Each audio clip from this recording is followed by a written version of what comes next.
and welcome. We've been discussing the relationships between the various iterations of what is called law under which we live, which are in chronological order of coming into existence: common law, tort law, constitutional law, and statutory law, more correctly termed legislation. It is a maxim that the earlier editions of a law normally take precedence over later editions, and this will certainly become apparent as we move through the history of these various forms. Common law has existed for thousands of years as a means of clearly defining the most viable modes of behaviour necessary to maintain an orderly community. Tort law grew from the efficacy of these principles, to which all in civil society, with the notable exception of criminals, uphold as morally correct, and provided rational means of correcting the various harms that people might inflict on each other.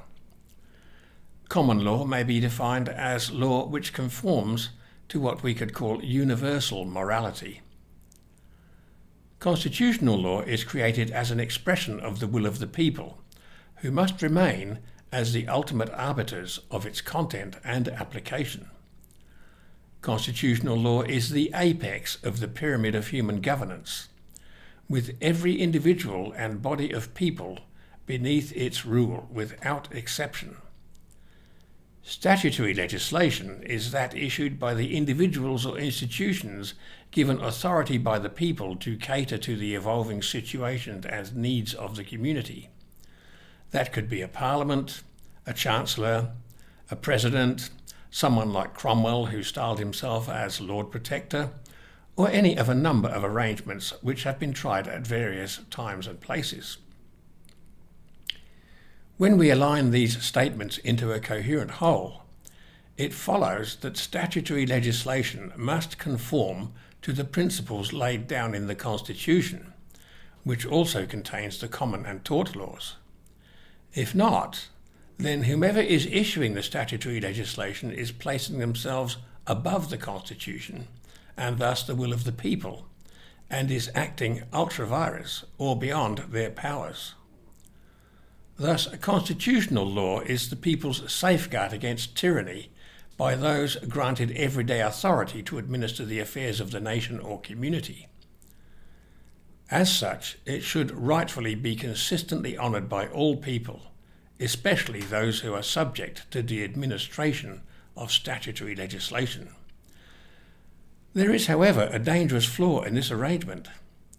It is that constitutional law, being basically immutable, is very rarely the subject of debate or amendment, whereas statutory legislation is a significant component of many daily news bulletins or debates about how to rectify perceived problems in the community. People are accustomed to expecting government, which in the British Commonwealth effectively means Parliament, taking steps or doing something about these issues. The constant stream of these debates forms a most effective barrier to the consideration in most people's minds of constitutional law and prospective breaches of it by the administrators of statutory legislation. Consequently, now that a situation has arisen where many people think that the government is out of control and their rights are being abused, there's a tendency to blame these parliamentarians and administrators, sheeting home the accusations of corruption, malfeasance, and treason, etc. to them. In fact, as evidenced in the document we're going to discuss, much of the responsibility lies with the people themselves for not educating themselves as to their rights and the law, nor for holding the abusers to sufficient account. As we examine the document under discussion here, we will see that apart from the fact that the British Constitution has been subjected to abuse and distortions for hundreds of years, there were a series of very clear signals indicating a serious ramping up of this subversion.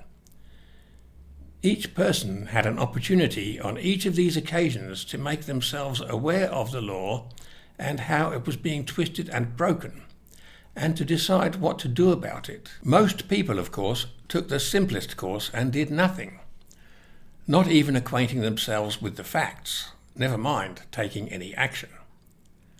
However, there existed in England an organisation called the Magna Carta Society, quote, a small group of British subjects concerned with reversing the destruction of our birthright, our rights, liberties and freedoms, our culture, traditions and way of life, our commercial practices, our economy, our nation's sovereignty and our nationality, all of which threats stem from the European Union, unquote. This group met with Llewellyn Price, a QC, shortly before Christmas 1999, to seek his advice on the advisability or possibility of lodging a petition with the Queen about the UK's relationship with the EU. Having been asked to prepare arguments in support of such a move, the group composed the document we're going to discuss over the next few videos. For far too many people, the simple mention of anything to do with history is a signal for eyes to glaze over or to reach for the mouse or remote to flick to another channel. However, it's axiomatic that, quote, those who cannot remember the past are condemned to repeat it, end quote. Attributed first to philosopher George Santayana, this aphorism was given more prominence when repeated by Winston Churchill in the House of Commons. Perhaps a pertinent question is, how is one to remember something about which one has no existing or prior knowledge? Yet upon this vital subject hangs the question of whether this generation uses the Constitution to preserve freedoms that have been entrusted to us by the sacrifice of countless lives and the suffering of many more others. Even more sacred is the necessity of preserving those freedoms and liberties for succeeding generations, who we may, by our ignorance, sloth or cowardice, deny even the chance to enjoy such opportunities.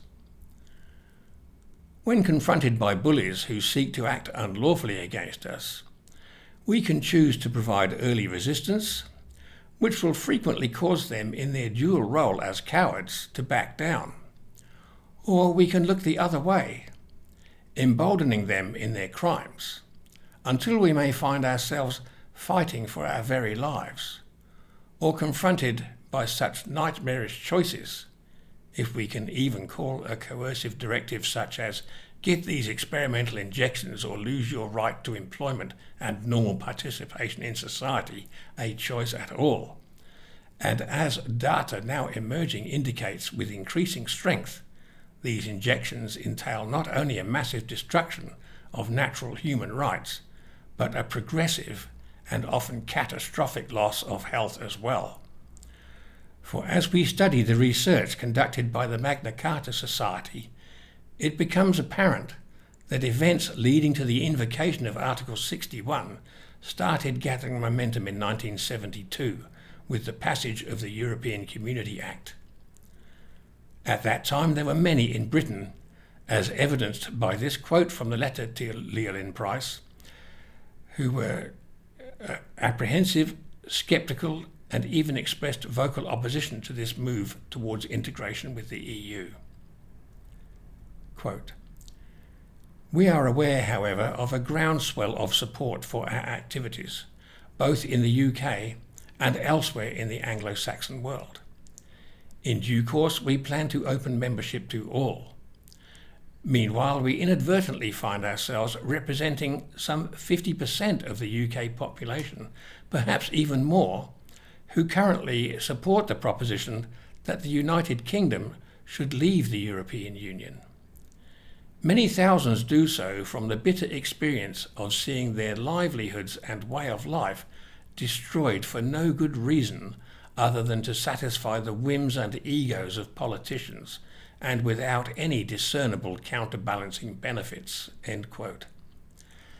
However, as they proceed to state, these people were effectively disenfranchised because there was no political party presenting a view dissenting from that of the government.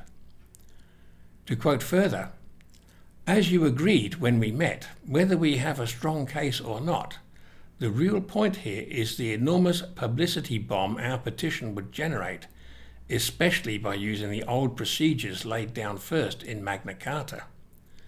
That is why we should proceed as far as we can to marshal public support, to remind the nation that we have a unique constitution and that it is there to be used to protect our interests and to change the behaviour of, and later perhaps, the people in Parliament. Such a project might also help get the new hereditary House of Peers off to a flying start. They would be in the vanguard of a movement to save this country from destruction. They would be recognised as the first estate of the realm to acknowledge the birthrights of the people, and they would be seen to be doing their duty under the first document of our Constitution, both to the people and to the sovereign.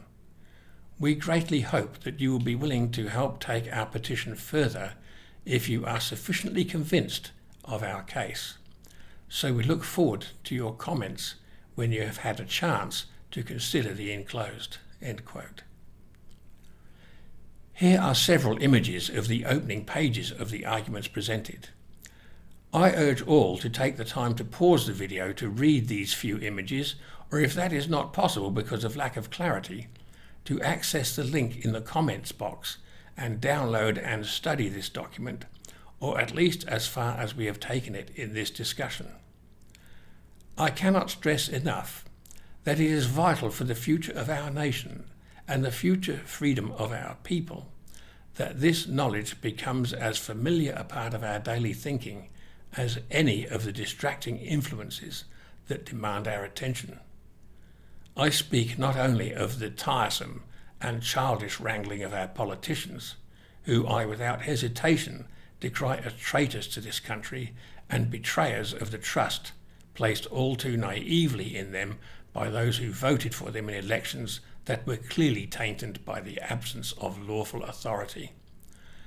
I speak as well of the many other distractions placed before us, which divert our attention away from this supremely important topic, such as the preoccupation of many with sporting contests of insignificant value when compared with the concepts of freedom and liberty, particularly of our children, or the cult of instant gratification, or the uncritical adulation granted to entertainers of dubious artistic merit, many of whom are active participants in the scheming designed to advance the cause of totalitarian political doctrines. During the last World War, many of those distractions were suspended from operation as people turned their full attention and efforts to defeating the forces of darkness and tyranny. We are engaged in such a desperate struggle now, yet a distressing number of people remain unaware of the dangers threatening our way of life. People have been impregnated, I use the word with all its implications, with fears of a disease or diseases which experience and evidence has now shown to be no more deadly than the ever-present influenza. Yet the loss of our civil and natural rights and our freedoms is an immeasurably greater threat to our futures. Far more deadly epidemics, such as smallpox and cholera, etc., have been endured without resorting to the draconian measures inflicted upon society in the past couple of years. People have to be woken up. It is the purpose of these next few videos to work towards this. Thank you for watching.